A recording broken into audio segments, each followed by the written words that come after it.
Good morning, good afternoon, or good night, my fellow Chibits. Today, I'm here to bring all of you, once again, a early chapter review of Taizai. Very, very early, actually. Today is Saturday. Usually, these come out on a Monday. So, I'm glad to see it early. I really am. I am glad to see Taizai out early this week. I'm glad to get to read a good chapter. And this chapter focuses on Diane's side of things, her side of the fight.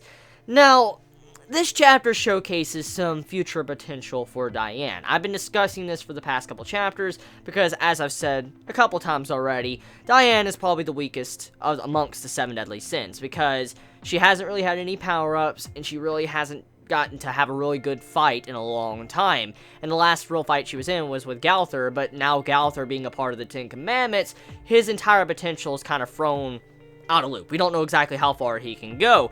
So, with that being said, this episode is to try to demonstrate what type of potential Diane has.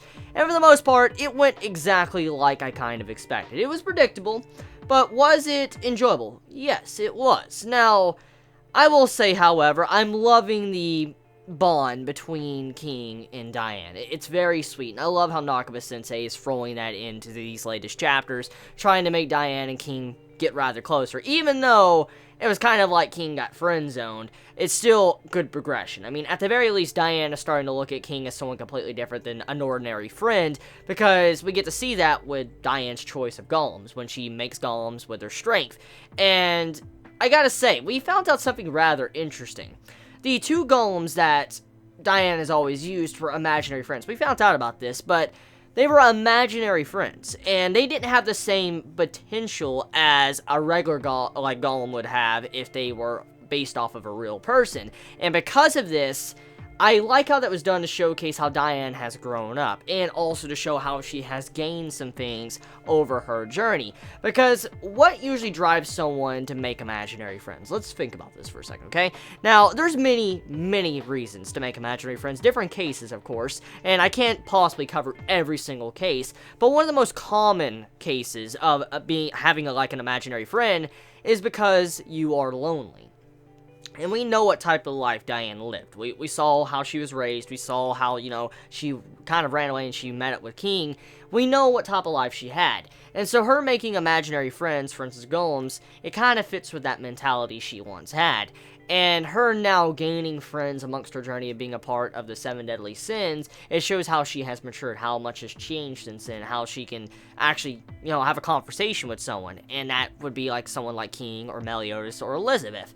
And seeing how she made these golems to kind of display her friends, it was kind of like her finally moving past that she has lived. That darkness of her past to where she was alone.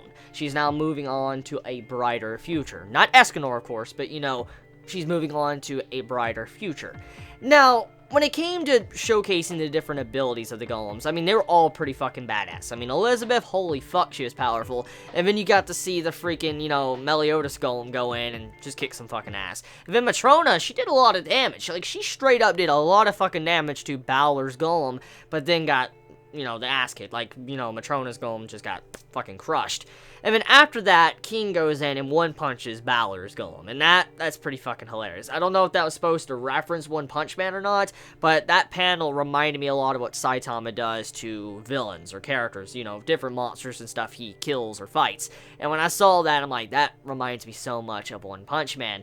Now, I will take a few moments to discuss this. I think some might have missed this.